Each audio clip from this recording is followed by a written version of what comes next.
Cewu sembah sungkem dalem mugia katur wonten ngarsanipun Sang Hyang Agung Hadilinuwih salebetipun sedinten kala mangke kawula sak rombongan kayoman pepadanging surya pinayungana teguh rahayu saha kawilujengan dene rawuhipun Sang Hyang Bathara Wisnu ingkang badhe maos sastra pinarajah Kalacakra gumbala geni tulak mentaram tumbal mentaram kerabat putih kala singgah sedaya pembanyon pengrapon ngantos sak paripurnanipun mangke mugi-mugi andayanana ingkang badhe dipun wiradati sedayanipun dene angka kalih inggih menika para sesepuh pinisepuh kadang sepuh kadang pramili tangga tepalih prangkat dusun ingkang sampun kersa anapak astani inggih menika pagelaran Murwakala ing siang punika ugi tansah matur nuwun dumateng prangkat dusun saha para tangga tepalih ingkang sami nyengkuyung kerepotanipun arip anggenipun ngawontenaken Murwakala inggih menika sinebat Murwakala sesarengan ingkang dipun wastani Murwakala masal awit putranipun namung setunggal ingkang dipun wiradati sedaya kathah ingkang sami nderek inggih menika miradati sedaya sukerta ingkang mapan wonten lebeting sumsum balung utawi daging otot getih kulit lan wulu ingkang sampun badhe kawaosaken sedaya seratan Murwakala mugi-mugi saged manggih rahayu wilujeng wiwit dinten ingkang kalenggahan. Dene sanesipun ingkang sami ngrasuk dhateng agami Islam kawula ngaturaken Assalamualaikum warahmatullahi wabarakatuh. Sanesipun malih kula ngaturaken sugeng enjang, sugeng pepanggihan kanthi rahayu ingkang badhe katindakaken ing siang punika kawula tansah nyuwunaken pangestu dumateng Gusti ingkang anyipta jagat saisinipun ingkang badhe kawiwitan ing wekdal siang punika. Inggih menika kula waos sedaya ingkang badhe dipun wiradati setunggal Edi Slamet Dian Nyono Uger Lawang putra saking Bapak Jainal Arifin Ibu Rina Tri Hidayati angka kalih ingkang badhe dipun wiradati Suka Wijaya Luminting nggih menika putra ingkang sinebut Luminting putra saking Bapak Mardi Ibu Sri Atun angka 3 ingkang badhe dipun wiradati Andri Kurniawan Agus Patoni Uger Lawang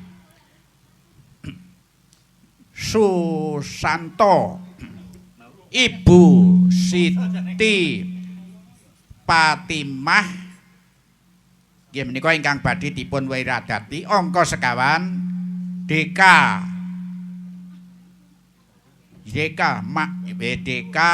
japa iki Napi putra tunggal nggih saking Bapak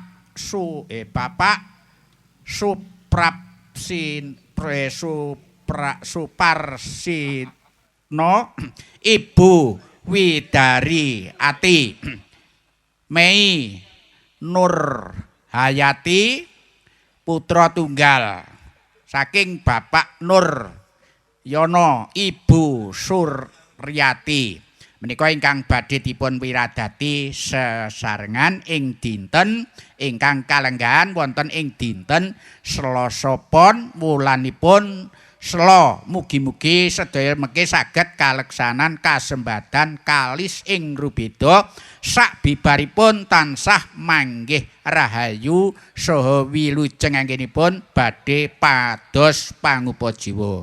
Menika kula nyuwun pangestu dhateng para pisepuh utawi para pepunden ing dukuh Jatisari sak wilayahipun. Upacara ruwat Murwakala ing glengan punika badhe kawiwitan. Nyuwun sawab idi pangestu dumateng para lenggah, para rawuh, ugi para pinisepuh sesepuh ingkang sampun rawuh. Ruwat Purwakala kawiwitan.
saning kandha.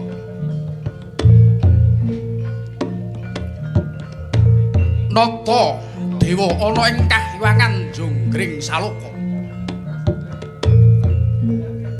Awisik Sang Hyang Bathara Guru Benya aniti priksa mring kaendaning jagat nalika samana. Lumaku lumampah anitih Sang Lembu Andini kalawan ingkang garwa nenggih Sang Bathari Uma. Denya aniti priksa wonten ing pulo kang dawa kaliwat nenggih Nuswa Jawa. Sinaringan sumribit angin kang midhit andayane sumelak ponang sinjang kang kadamel dening Sang Bathari Uma nalika samana.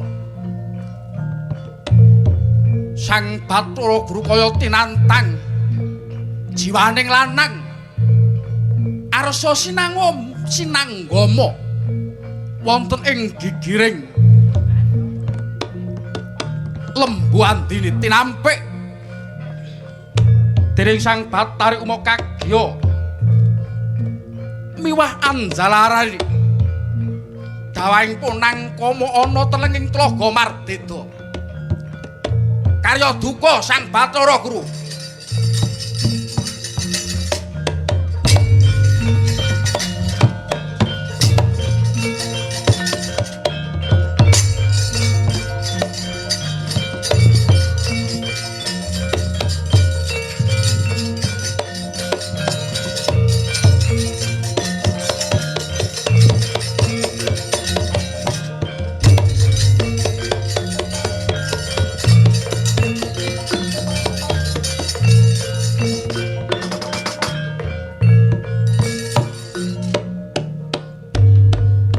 Punang kama kang dumawah aneng Talaga Madirda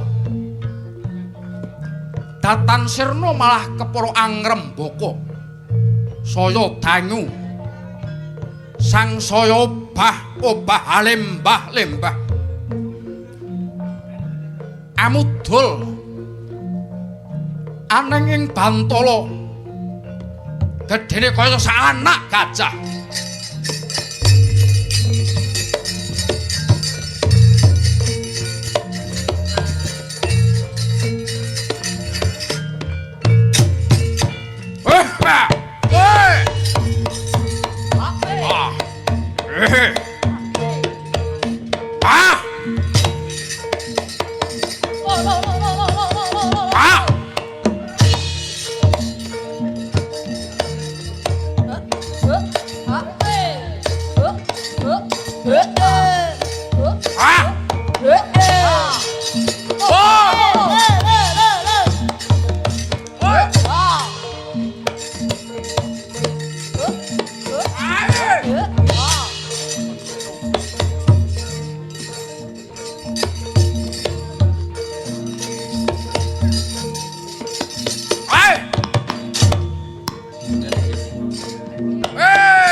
Yaksa Gora Rupa Ari Sedeng Narendra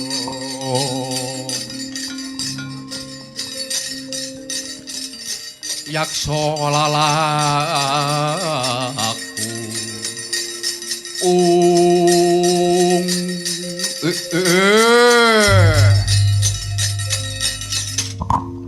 jebul kaya mangken nggonku jumedhana telenging Talaga Madirda tanpa kantha tanpa kanthi.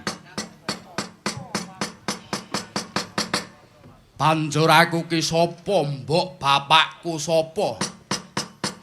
Aku metu saka ngendi? Dulurku sapa aku ora mangerten. Dewa, dewa. Lelakon apa dene jinejer dadya titahing Gusti tanpa rowang. Pedah apa aku urip ana ing alam donya. Yen to kaya mangkono, raorane aku bakal ngupadi sapa to bapakku sapa to ibuku. Jan nyatane janma titahing Jawata titahing Gusti den wenangake Ambudidaya. Sapa ngerti aku bisa nemokake sapa to bapakku lan sapa to ibuku.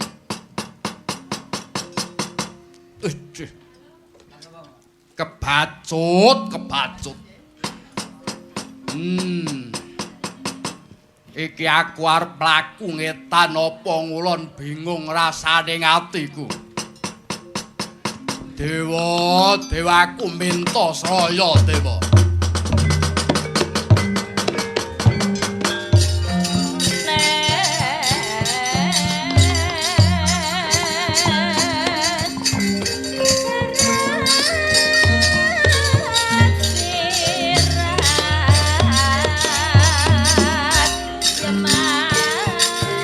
Yaksa Gora rupa risedeng Narendra.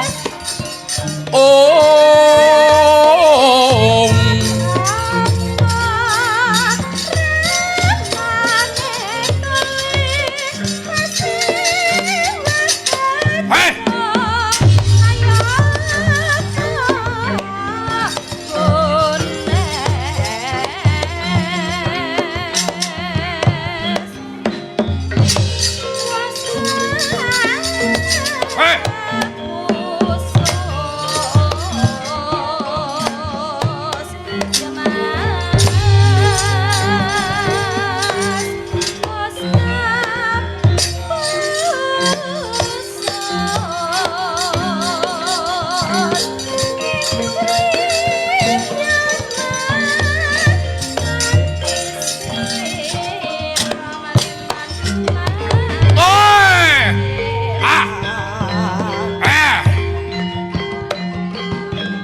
Putra Pandhawa tata gati wisaya Indriyaksa Sara Maruta Pawana Bana Margana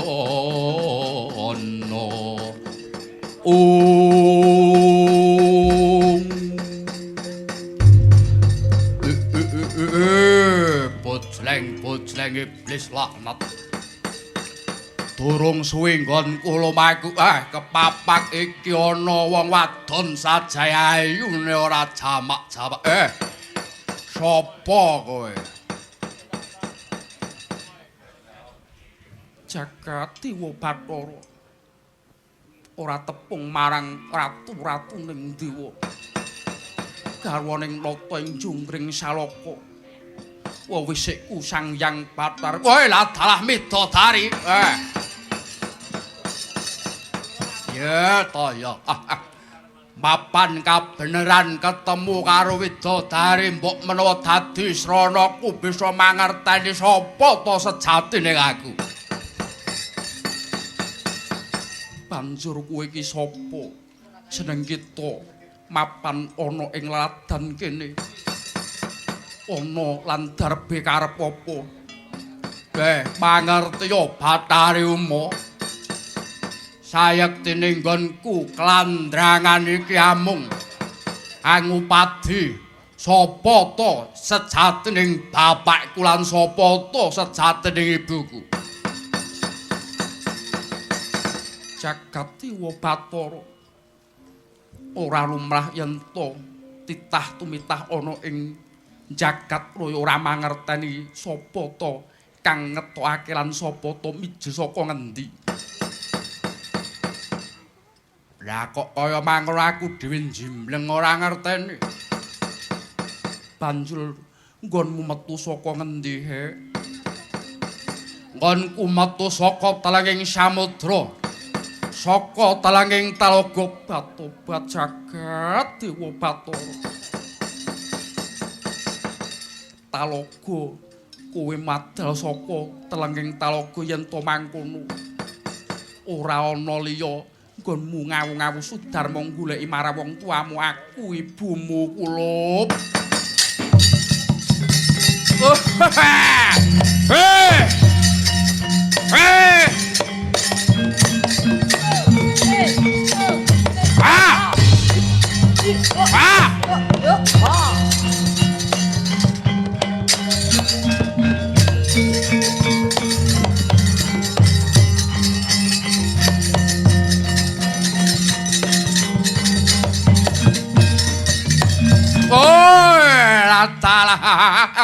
Bunga rasane atiku aku didaku karo Midodari Bathari Uma apa iya apa aku ngimpi Ibu Bathari Uma iya ya Kulup yen to aku wis mbok daku dadi anakmu banjur larah-larahno dumadiku kepriye Ibu mangkene Kulup sadurunge tak jarwani apa kang dadi sejatring lakon sira bakal dak wenehi tetenger arana Kendhang Gumulung. Aranku Kendhang Gumulung Ibu. Iya Kulup. Aha.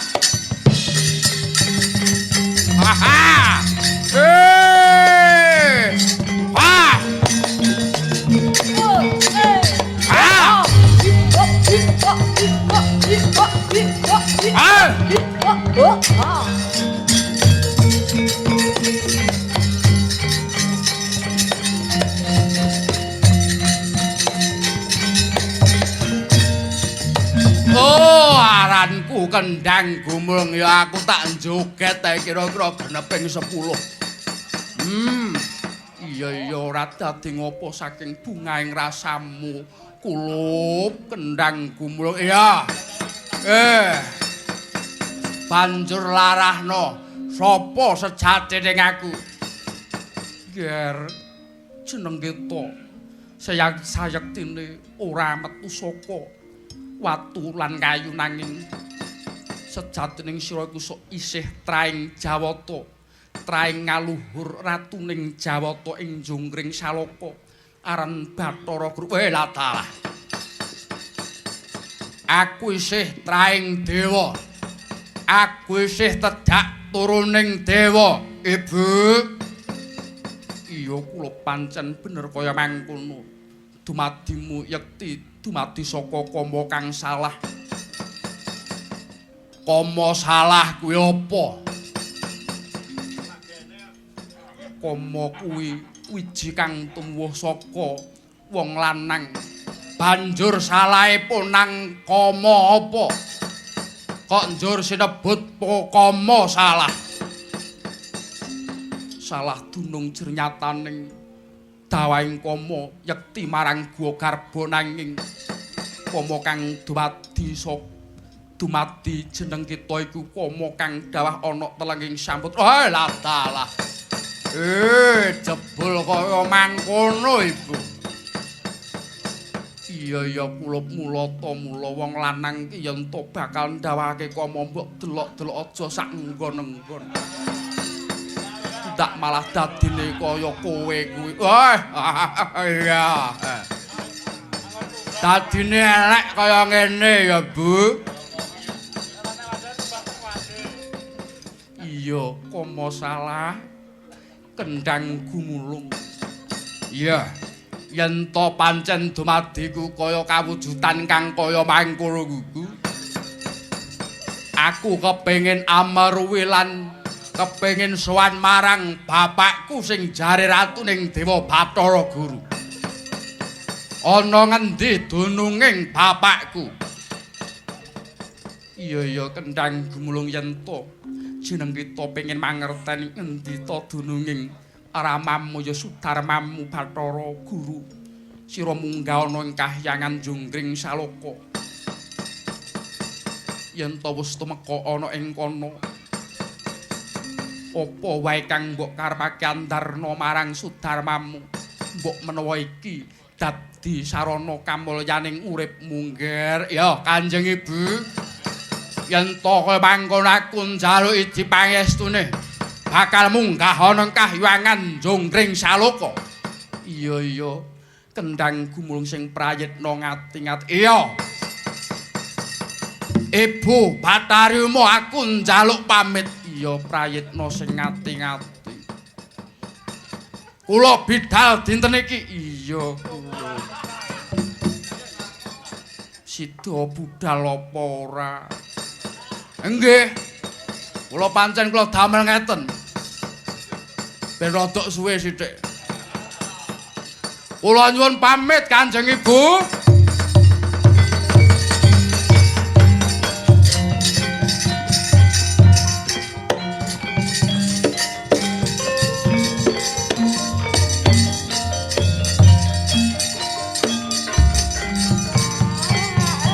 Miat lang ning kalang yuana glara panda muncar.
Nenggih Kang Sinebat Trimakanda.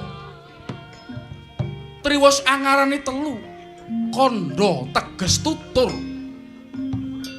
Sinebating Trimakanda yekti kinarya. Tutur crita kang kaping 3 nenggih gumelaring kahyangan Jonggring Saloka. Kahyangan kang karengga mring edi endahing rerenggan. Sinten to kang mangrengga kinarya ratuning Jawata ing mriku? Awawisik Sang Hyang Jagat Girinata.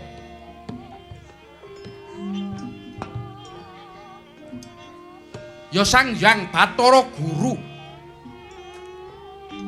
Sang Hyang Nilakanta yekti wis angarane nalika samana denya lenggah wonten ing babut perang medani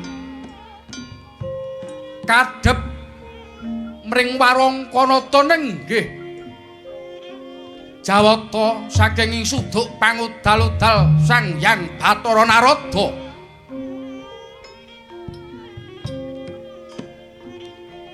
Dedeple Saluku juga nggih mangarsa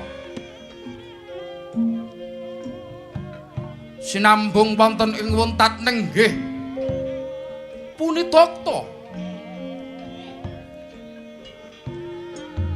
ingkang putra nenggih Sang Hyang Bathara jroning pagedhongan Sang Hyang Jagat Girinata amenggalih nenggih punapa ta menggah kang dadya gara garaning kahyuangan dan nyaweh swasana kang wanter agawe tentriming para Jawata nalika samana pangudas maraning Indra Kalamunta kawijining lisan Sang Hyang Jagat Girinata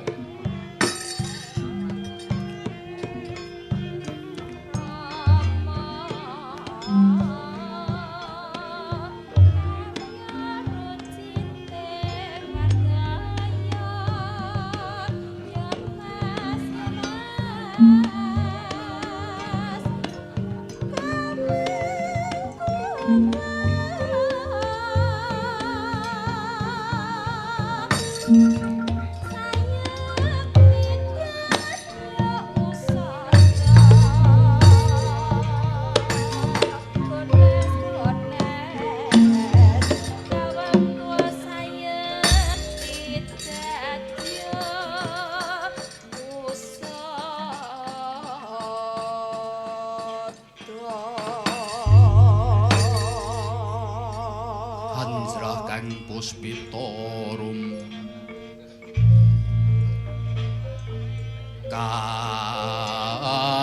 kasiliring samirana mre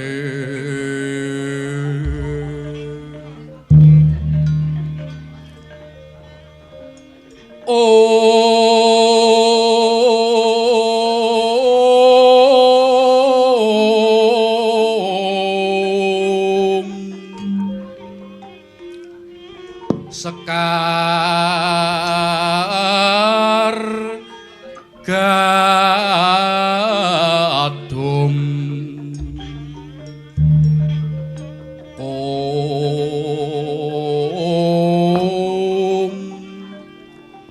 ngas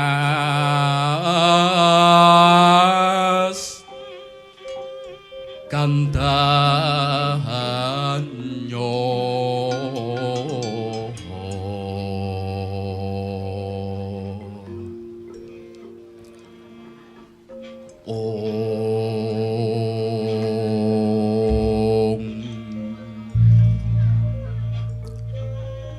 maweh raras renaning driya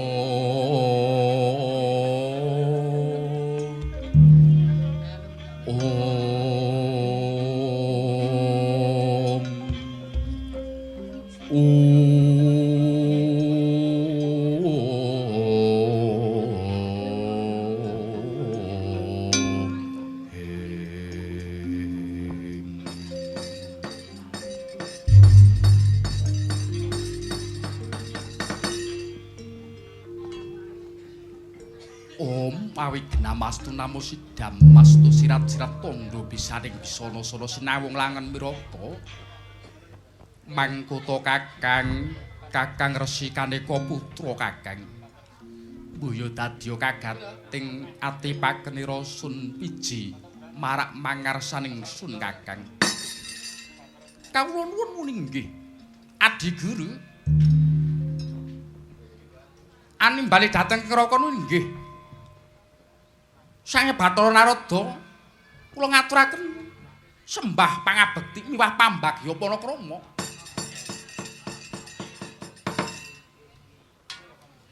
Nuning nggih Kakang Narada sanget anggen kula anampi mugi kepenakna miwah kasekecana anggenipun sami lelenggan sawatawis. Nuning nggih kados boten kirang parayogi anggen kula marasih wonten ngarsa paduka. Senadyan kula ingkang putrapun Bathara Indragi ngaturaken sembah pangabekti mugi kunjuk Rama kukulun. Iya anak Genggerendra wis ulun tampa balik pangestu ulun bae tanpa nana ya kula. Nuring nggih kapundi saengga jejimat.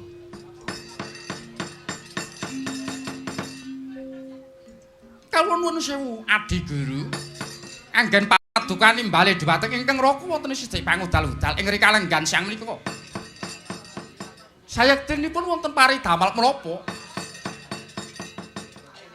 Kakang Resi Kaneka putra Kakang. Hambuk menawi paduka boten kakilapan marang lelakon ingkang sinandhang wonten ing Kahywangan Junggring Saloka awit swasana wonten ing Kahywangan ing Rikalenggan punika saged adamel tintrimipun para Jawata sumrambahipun para titah wonten ing Arcapada.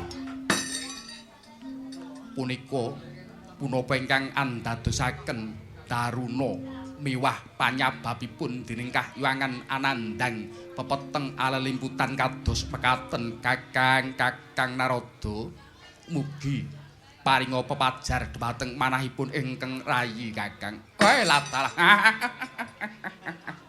Prakencang pak pong. Warudaya Tirek Garuwang. Jendol neng mburi jenenge Bok. Rande untu jenenge Om.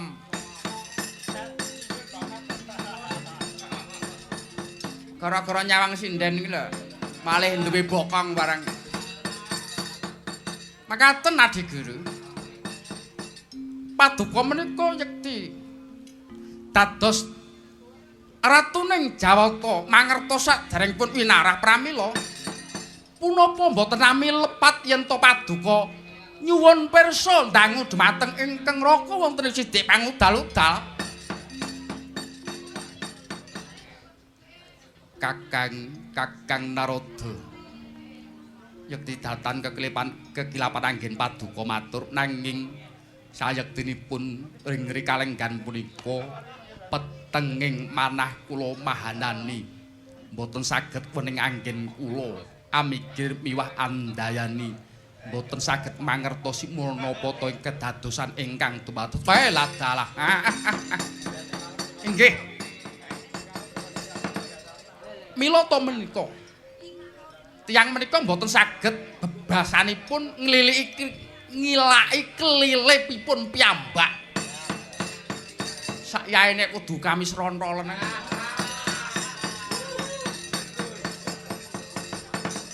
Adi Guru, yen to paduka ndangu dhumateng ingkang Raka yekti ingkang mahanani Jonggring Saloka kados mekaten menika datan sanes inggih pakartinipun Adi Guru piyambak. Pakarti ingkang pundi Kakang?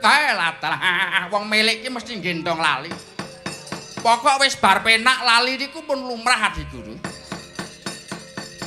Lah kok ya dadak takon sing endi mongko bareng lakoni. Paduka menapa mboten kemutan dumateng lelampan Duk Rikala. Paduka sesanja kelawan ingkang garwa nenggih Sanghyang Bathariuma anitih Lembu Andini. Nalika samanten anggen paduka lelaku miwah lumaksana wonten angin ingkang sumribit andayani amiyak punang sinjang kang adamel Bathariuma miwah ngegla wentesipun Bathariuma temah ndayani paduka kepingin sanggama. Punapa mboten kemutan Adi Guru? Waduh Kakang Narada.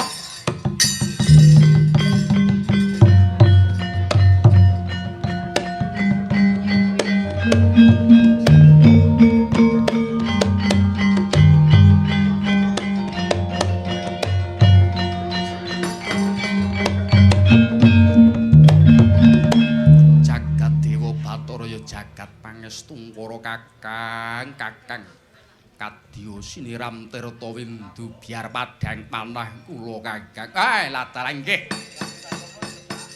Yen to paduka sampun kemutan nalika lakon ingkang sampun kula andharaken kula wau. Lah paduka menapa mboten kemutan?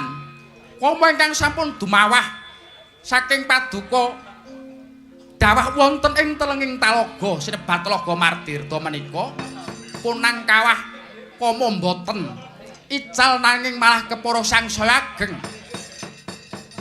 Hambok menawi ya ing mangke badhe ngawu Sudarma teges madosi bapakipun. Kakang Narada kados pundi? Gento amrantasi lelampahan ingkang kados menika Adi Guru. Purba wasesa wonten ing asta paduka kekalih. Kula namung nderek punapa ingkang dados kersa paduka. Leng-leng ing driya mangu-mangu mangungkung kanduang remang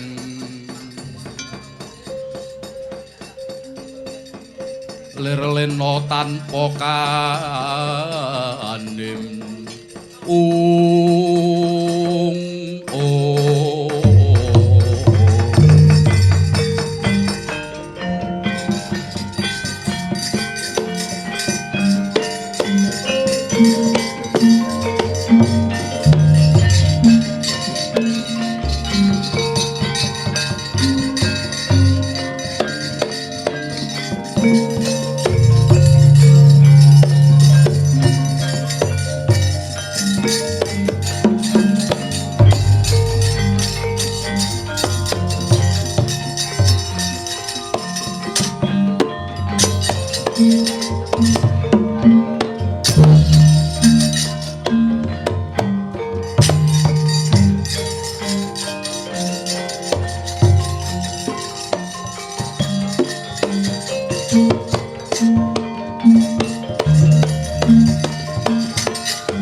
Rupa risedeng Narendra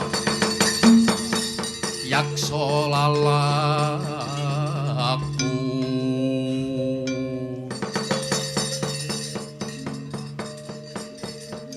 gambira mangara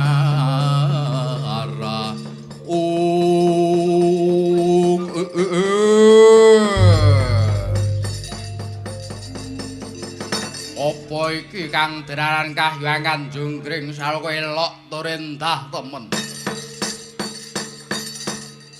Wong sing nang ngarepku sapa iki? Kakang Narada. Kados pundi Adi Guru?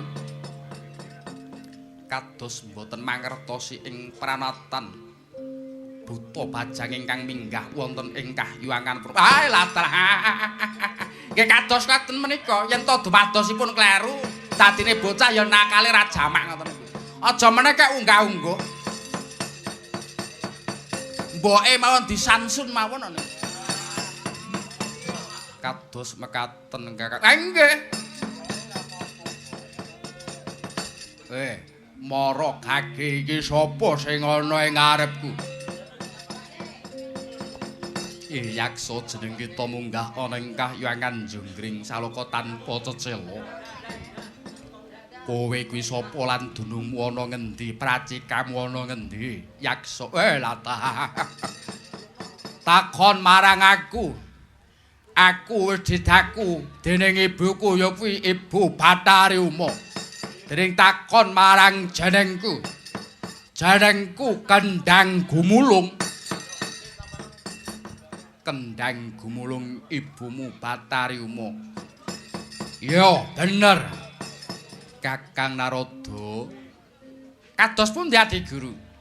Uma lancang Bathari Uma dene wis ndaku marang Kama Salah menika dados putranipun. Nggih. Punika lelampahan ingkang kedah dipun lurusaken, kedah dipun lempengaken Adi Guru. Inggih Kakang. banjur niat sedyamu munggah ana ing kahyuangan Junggring Saloka iki duweni sedya apa he Kendhang Gumulung ora ana liya nggonku munggah ana ing kahyuangan Junggring Saloka iki aku ngawu-awu Sudarma aku goleki bapakku sing jare jenenging Bathara Klendi Bathara Gurendi Bathara Guru yen to kowe takon endi to Bathara Guru ora ana liya ya aku iki Bathara Guru ya jeneng ulun iki Bathara kowe latalah tangane papat nunggang sapi sing jare ratuning dewa ndi ya ulun iki kang dadi ratuning dewa ora talah yen to aku wis ketemu karo Bathara Guru saiki aku njuk takon aku mbok daku anak apa ora he Bathara Guru Kakang Narada kados pundi menika Kakang latalah prayoginipun dipun dakuke mawon Adik Guru yen to niki mangkin boten dipun daku ndak malah dadi rusaking kahyuangan Junggring Saloka kados mekaten Kakang inggih iya Kendhang Gumulung sira sun ulun daku dadi putra ulun nanging sadurunging dak daku sira adosa ana ing sendhang pangruwatan sendhang dimen ora amis gandaning anggamu he Kendhang Gumulung lata aku mbok kalados iya Kendhang Gumulung mara gage adosa yen to aku mbok kalados yektine aku njaluk salin sisan yen to kowe njaluk salin mara gage mulu mebeng ana ing Panti Busana amilya sandhangan endi kang pantes turta jangkep nggonmu bisa dandan ya yen kaya wae aku tak salin aku tak adus luwih dhisik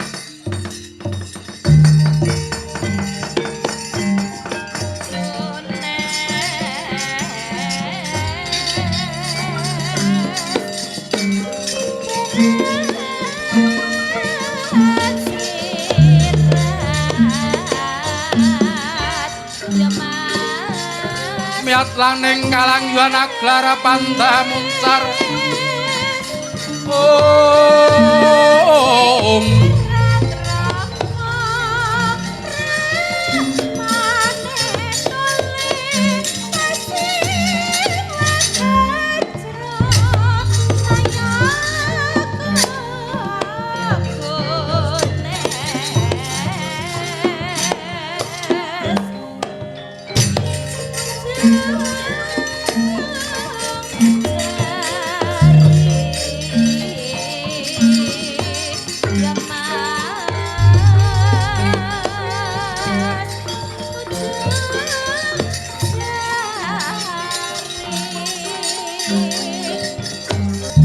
Putra Pandhawa tata gati wisaya Indriyaksa Sara Maruta Pawana Bana Margana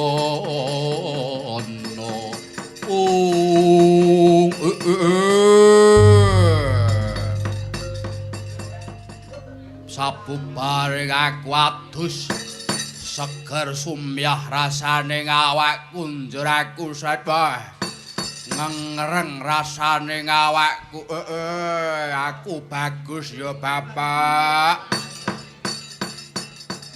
iya Kendhang Gumulung sira wis bagus aku ganteng ya Pak iya kowe ganteng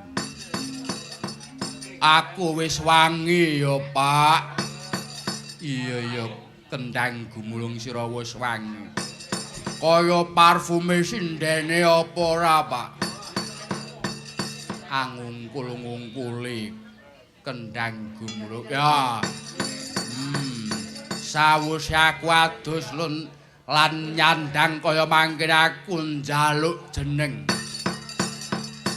yen to aku wis mbok dakwanak yen kaya mangkono aku iki isih tunggaling para kadang-kadangku dewa. Aku njaluk jeneng. Iya sira dak jenengake Kama Salah. Aku mbok jenengke Kama Salah. Yen to dirungokake sajake kok kurang kepenak. Aku njaluk nyandang Bathara. Bapak, para kadang-kadangku Bathara mosok aku mek Kama Salah. Aku njaluk sing enek Batharane, Pak. Kakang Narada. Kakang Narada. Lah kok kan melekan. Ra ngono pripun? Punika Bathara punika kendhang gumulung nyuwun tetenger. Diparingi mawon, diparingi. Nyuwun sajajar kalian para kadang. Nggih mboten dados menapa. Iya Bathara. Panggah kleru terus piye? Iya kendhang gumulung. Yen to kowe njaluk as jeneng kang padha marang kadang-kadangmu wiwit dina iki sira. Tak jenengake Bathara Kala.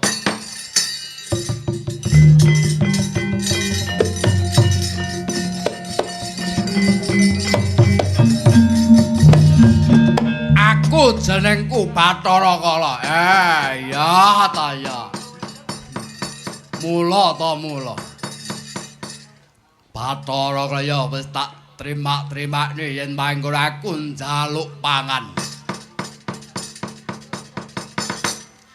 Iya kendhang gumulung Bathara Kala. Sira sun menangake mangan. Rangkening ana ing jagat kang ana ing sisih kidul. Kang aran Luabang lan Luijo. Kayu aing padas gempal kang ana ing sisih kidul kae. Kuwi dadi srana panganmu Bathara. Yo, yen kaya mangkono, aku njaluk pangestumu. Aku bakal medhun selak ngelih lan selak luwe, Bapak. Iya sing prayitna ngati-ngati Bathara. Iya, pangestumu tak jaluk, Bapak.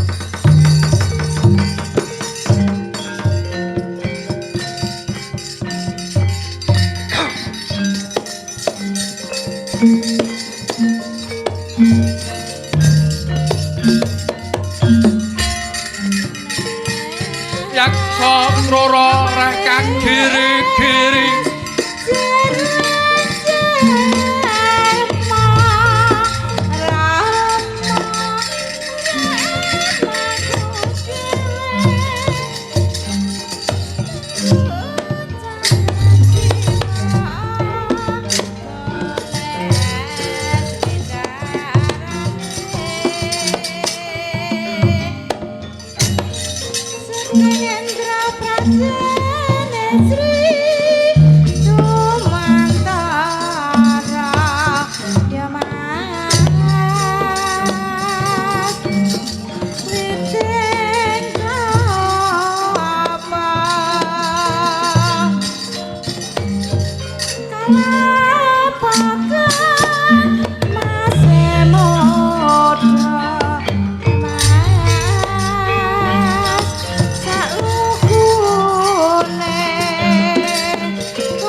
Adi Guru kados pundi menika Adi Guru? Yen to Bathara Kala mangke paduka. Paringi tetedan Luabang Luijo padas gempal lan kayu aeng. Wonten ing sisih kidul lha mengke padas gempal sami ambrol. Tumpes tapis Luabang lah. mahanane kahananing jagat menika ndak malah risak mangke. Inggih Kakang menika namung kadamel srana. Kadamel srana kados pundi? Dimen mulur miwah kados pundi? Katekatanipun Bathara Kala anggenipun angupadi boga klawan lan inggih. Pramila Kakang monggo. Sareng-sareng dipun ulati kados pundi kridanipun Sang Bathara Kala anggen angupadi boga. Mekaten. Monggo, suami kula dherekaken Adik Guru.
Yaksa mangsah krodha galak lir saretula kamangsa prabata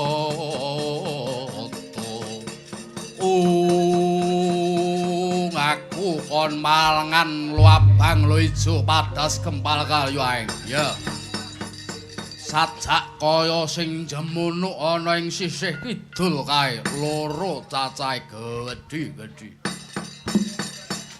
ya to ya yen to tak pangan gedhene sak wulane sajak ora entek sisih kidul wetan tak sawang loro mlenuk kombure ya gedhe-gedhe wae yen tak pangan rong dina ya ora entek. Sida kuarek, sida ora kurang pangan aku ya. Elak gaglake sing dadi panganku.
Wah.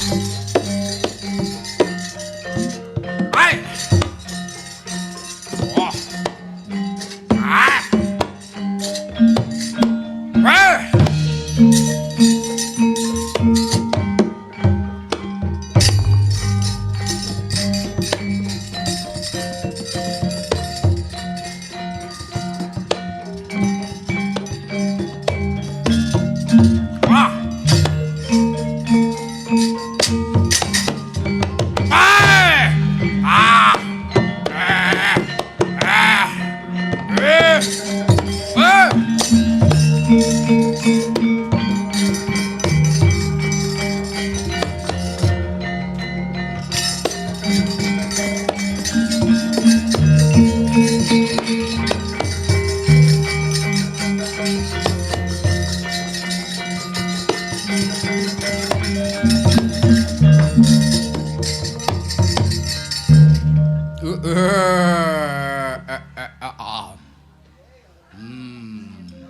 Banjur sawise aku mangan lo abang lo ijo padas gempalan liya-liyane ora marai wareg ning malah marai sebah lemes rasane awakku mbededek wetengku wah opo kae wayahe beduk tengange penekan rajake kok kumleyang ceblok tak tampanane opo kae?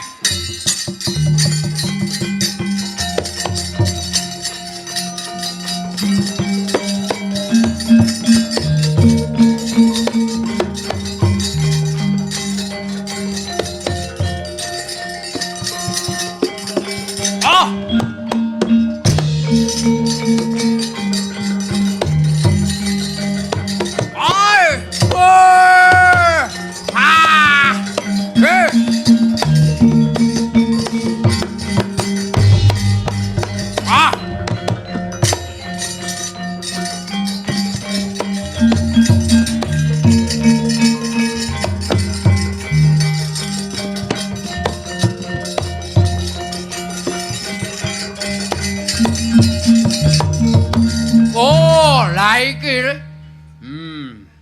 Malah enake raum opo iki? Wah apa, he?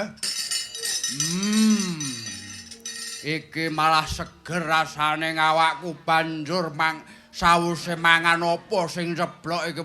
Bapak guraku njaluk pangan tunggale iki.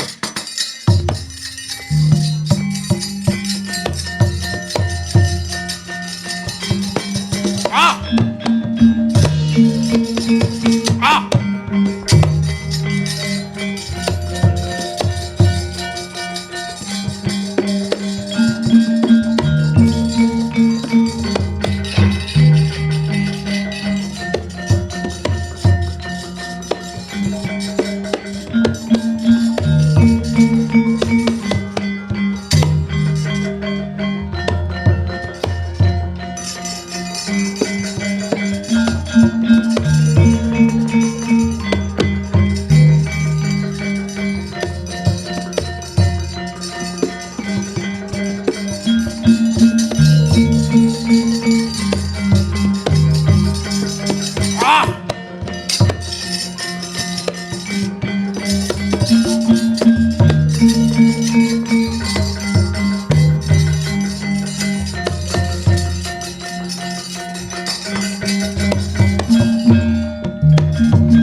Pangan.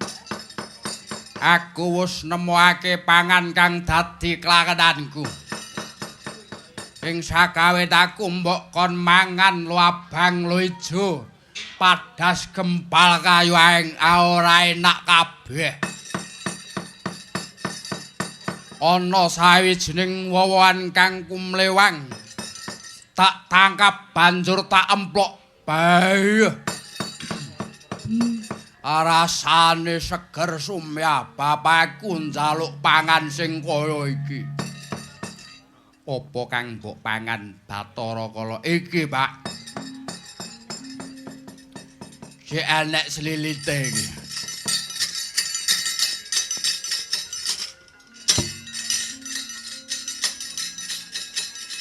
Kakang Narada. Kowe lak dalah. Lah menika apa kangge tiyang manungsa lho Bathara Guru? Kojor, kojor.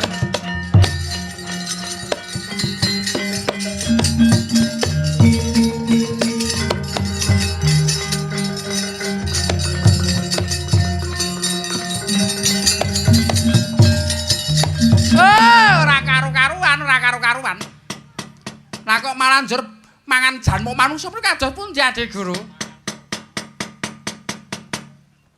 Bathara Kala yekti kuwi dudu pepancen ira. Aja mangan kuwi ya kula Bathara Kala. Ora. Aku tetep njaluk pangan sing iki. Paribasan anak polah bapa kepradah iya.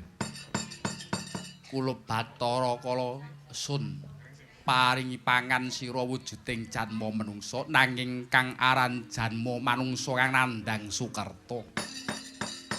Janma manungsa kang nandhang Sukerta kuwi wardine piye?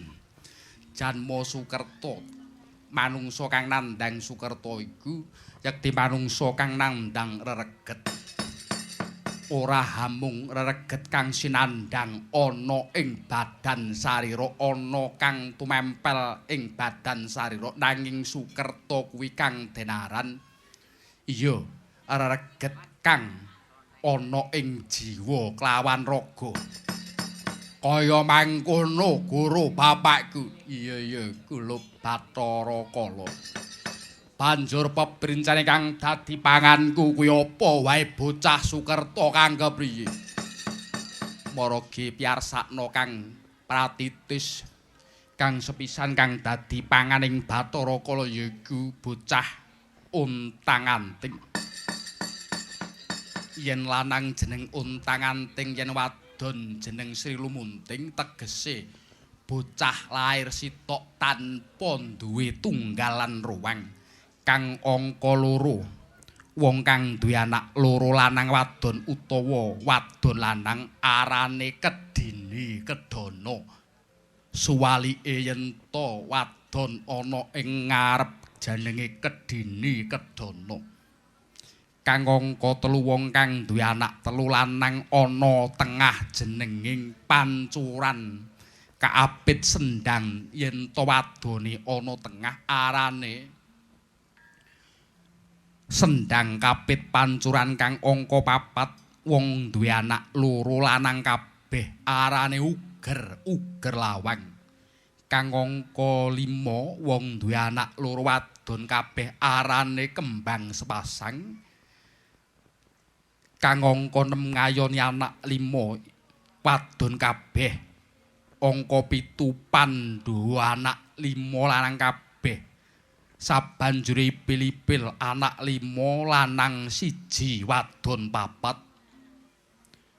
sabanjure Srombo anak 4 lanang kabeh Srimpi anak 4 wadon kabeh Padangan anak 5 wadon 1 4 lanang Julung Pujut bayi lahir barengi amblesing srengenge Julung Wangi bayi lahir barengi mletek ing srengenge Julung Sungsang bayi lahir srengenge manjer ana ing tengah Jempina bayi lahir 7 wulan Margana bayi lahir ana ing dedalan Walika bayi lahir awujud bungkuk tiba sampir bayi lahir kalung usus Wahana bayi lahir ana plataran omah Bule bayi lahir kulite putih Kresna bayi lahir kulite ireng Lawang Mengo bayi lahir barengi Candhik Ayu Wujil bayi lahir bajang utawa pendhek wondene bayi lahir tanpa lemek kuwi uga dadi pepancening panganira Bathara Kala.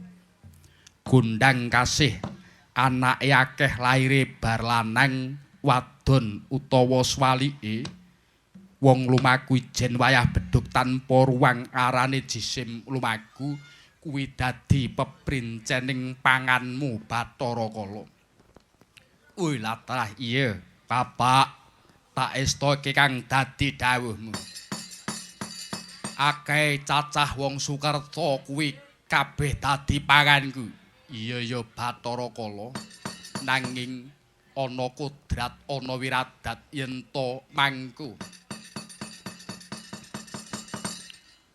Bocah Sukerta kang nandhang Sukerta kuwi mau gelem miwah nyuwun pangayoman marang wong kang bisa amedhar apa kang ana ing badan sariranira lan bisa mangerteni purwa dumadining jeneng kita sira ora kena amangan malah kepara sira manuta apa kang dadi perintah lan krenae wong kuwi mau teges wong kang bisa mangerteni dunungmu miwah wujudmu kuwi wong tuwa utawa kuwi bapakmu dhewe Bathara Kala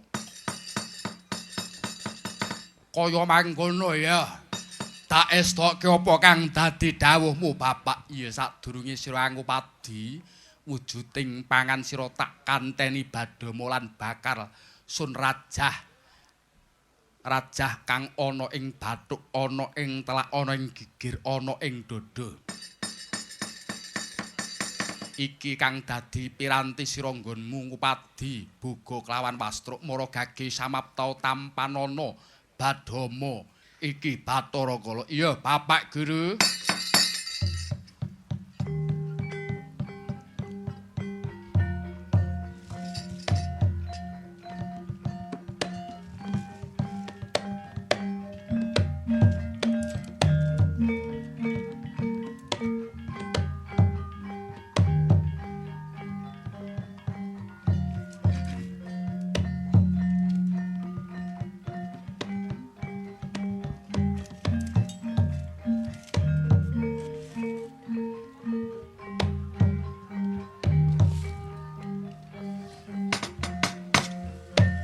Rajah nenggih wonten ing bathuk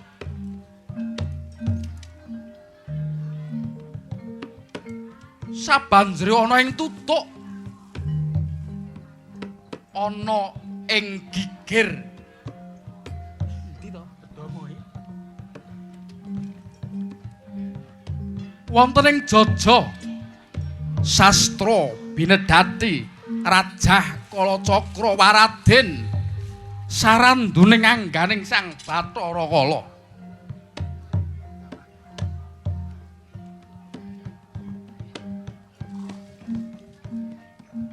tinampi ponang Badama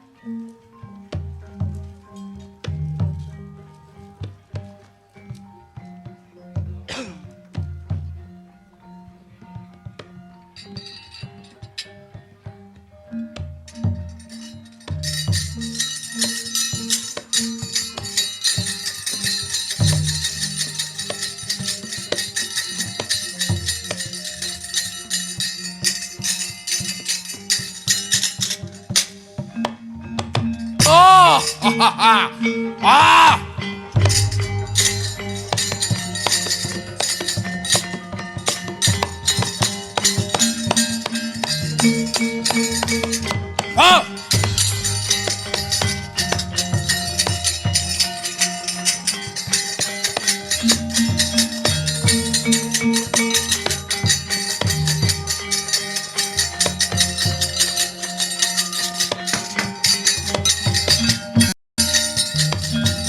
Oh iya Bapak Guru yen to mangkon aku njaluk pamit bakal medhun ning Arcapada ngupadi apa kang dadi peprincaning panganku. Iya sing prayitna ngati-ngati Bathara Kala. Ya njaluk pangestu aku njaluk pamit.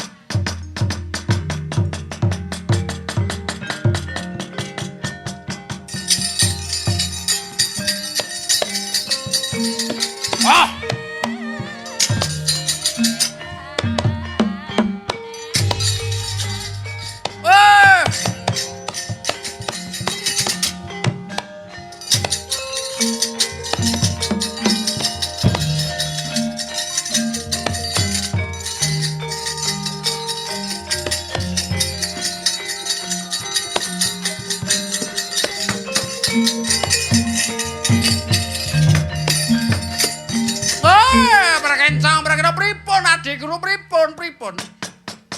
Lah kok njur malah semonten kathah ingkang dipun paringaken dhateng Bathara Kala. Ha lan dalam manungsa wonten ing jagat raya mangke telas. Wong manungsa menika padha sukertane. Akeh kang sukerta tinimbangane ingkang ora. Kakang Narada semune muringa dhateng ingkang inggih. Kon rano supiye jal. Lek nganti janma manungsa bareng ngrembaka lek dientekne Bathara Kala dadi napa kahananing jagat menika.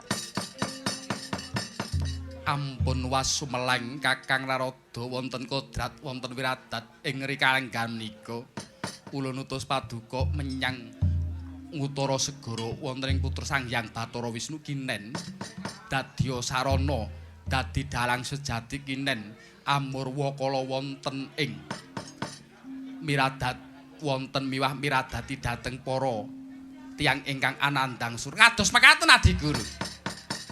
Nggih. Yen to kados mekaten mangestaken dawuh madal pasilan.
Waspadaken ngados pukulan Bathara Narada ingkang suwar wonten ing Utara Segara.